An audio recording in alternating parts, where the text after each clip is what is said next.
ప్రభువును రక్షకుడైన యేసు క్రీస్తు అతి శ్రేష్టమైన నామాన్ని బట్టి ఈ ఉదయకాల హోసన్న దైవ సందేశాలు అనే కార్యక్రమాన్ని వింటున్న దేవుని బిడ్డలను మీ అందరికీ పేరు పేరున హృదయపూర్వక వందనాలు. మీకును మీ కుటుంబాలకి శుభం కలుగునగాక. దేవుని పేరట మిమ్మల్ని దీవిస్తూ ఈరోజు దేవుని వాక్యాన్ని జాగ్రత్తగా విందాం. యెహోవా నీకు తన సన్నిధిని కాంతి ప్రకాశింపచేసి నిన్ను కరుణించునుగాక.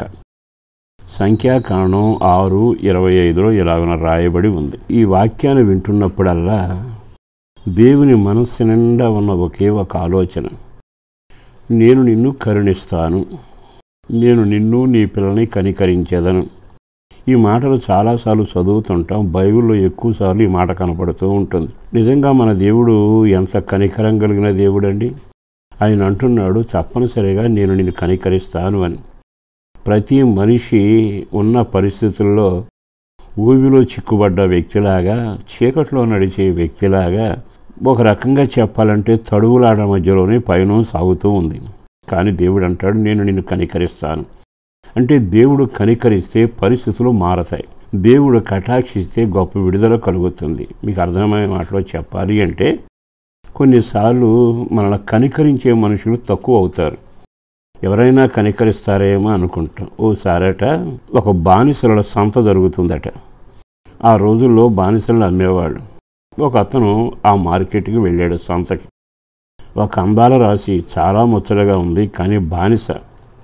ఒక క్షణం ఆమెను చూసి ఆ వచ్చిన వ్యక్తి ఆశ్చర్యపోయాడట. ఇంత అందగతి, చక్కని యవనస్తురాలు, తన జీవితంలో సుఖపడుతూ సంతోషిస్తూ సాగి వెళ్ళవలసిన వ్యక్తి ఇలా బానిసగా నిలబడిపోయింది. ఆమెకు నేను ఒక విడుదల కలుగు చేస్తే బాగుంటుంది కదా అని మొత్తానికి ఆ సంత మార్కెట్లో ఆమెను కొన్నాడు. ఎంత విలువైతే కట్టాలో అంతా కట్టి ఆమెను తీసుకుని వచ్చి, అమ్మా నేను నీకు సొమ్మును కట్టాను, నువ్వు విడుదలైపోయి స్వేచ్ఛగా బ్రతుకు. ఎందుకో నేను చూస్తే నీ మీద నాకు కనికరం కలిగింది అంటూ విడుదల చేసి వెళ్ళిపోమ్మా అని చెప్పి తన దారిని తను వెళతా ఉన్నాడు. విచిత్రం ఏంటంటే తన వెనకే ఆయన నడుచుకుంటా రావడం మొదలుపెట్టింది.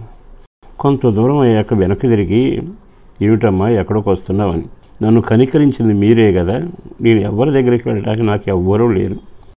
ఎవరైనా ఉంటే నన్ను కనికరించేవాళ్లే కదా, నాకు ఈ బాధల నుంచి విడుదల చేసేవాళ్ళు కదా. నన్ను కనికరించేవాడు నా అనుకున్న వాళ్ళు ఎవ్వరూ లేరు. మీరు ఒక్కడే నాకు కనపడ్డారు. మీ కనికరంలో నాకు విడుదల కలిగింది. ఇక మీదట కనికరించిన మీ దగ్గర జీవిస్తేనే నా బ్రతుకును సార్థకత, నా బ్రతుకును మంచి భవిష్యత్తు ఉంటుంది. మీరు తప్ప నాకు అయిన వాళ్ళు ఎవ్వరూ లేరు అని కళ్ళల్లో నీళ్లు పెట్టుకుందట. వెంటనే ఆ యజమాని ఆమెను తీసుకుని వెళ్ళి తన బంగ్లాలో సొంత కుమార్తె కంటగా ఎక్కువగా చూడటం మొదలుపెట్టాడు. దేవుడు ఒక వ్యక్తిని కనికరిస్తే ఇలా ఉంటుంది. నువ్వు కనికరం లేని వ్యక్తిలాగా సమస్యల్లోనూ ఒంటరితనం, దిగులు, వేదనతో నువ్వు అలా కట్ల మధ్యలో బంధించబడిపోయి ఉన్నావు. నా దేవుడిని కనికరిస్తున్నారు. ఆస్తి ఉంది, అంతస్తు ఉంది, తెలిసిన వాళ్ళు ఉన్నారు. ఎవరి కనికరం నీ మీదకి రాలేదుగా. దేవుడు అక్కడే కనికరించడానికి దిగి వచ్చాడు. ఈరోజు నీతో అంటున్నాడు నేను కనికరిస్తాను అని. కనికరిస్తే నీ గొప్ప విడుదలవుతుంది. కానీ నీ జీవితంలో గనవలసింది ఏమిటో తెలుసా? కనికరించిన వాడిని అనుసరిస్తే నీ జీవితం ధన్యం అవుతుంది. అయితే అక్కడ ఒక చక్కని మాట అన్నాడు. ఎక్కడ కనికరిస్తాడు? దేవుని మందిరములో, సన్నిధిలో తన కాంతిని ప్రకాశింపజేసి. అంటే సంతలో ఆమెను కనికరించాడు. నీవు ఆయన వైపు తిరిగి జీవాధిపతిని యేసు సన్నిధిలోకి వస్తే ఆ సన్నిధి నీకు ఒక విడుదల, నెమ్మది, క్షేమం, ఆరోగ్యం, ఐశ్వర్యం అన్నీ కలగచేస్తుంది. ప్రియ దేవుని బిడ్డలారా, మీరంతా ఆయన వైపునకు, ఆయన సన్నిధిలో అడుగు పెట్టండి. ఆయన కాంతిని ఉదయింపచేస్తాడు. నిన్ను కనికరించి నీకు ఏ ఏ వేలు, ఏ ఏ కార్యాలు చేయాలో ఆయన తప్పక చేస్తాడు. ఆ కృప మీకు కలగాలని ఒక సేవకుడిగా కోరుకుంటూ ఈ విషయాన్ని మీతో పంచుకుంటుండగా ఒక్క క్షణం నన్ను కనికరించవా అని అడిగి చూడండి. అద్భుతం నీ ఇంట, బయట, కుటుంబంలో, వ్యక్తిగతంగా అన్ని విషయాల్లో చూడబోతున్నావు. పరిశుద్ధుడును ప్రేమబడిన ప్రభు వందనాలయ. నీ కనికరం కోరుకుంటూ ఈ శుభవేళ ఈ మాటలు విన్న వారందరి కొరకు ప్రార్థన చేస్తుండగా కార్యం చేసి మహిమ పొంది దీవించండి. నెమ్మది చేత నింపండి, క్షేమం చేత నడిపించండి.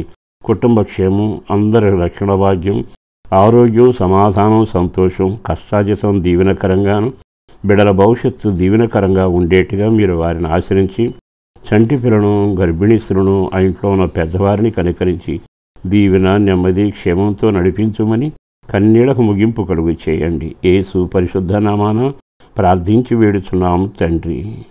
ఆమేన్.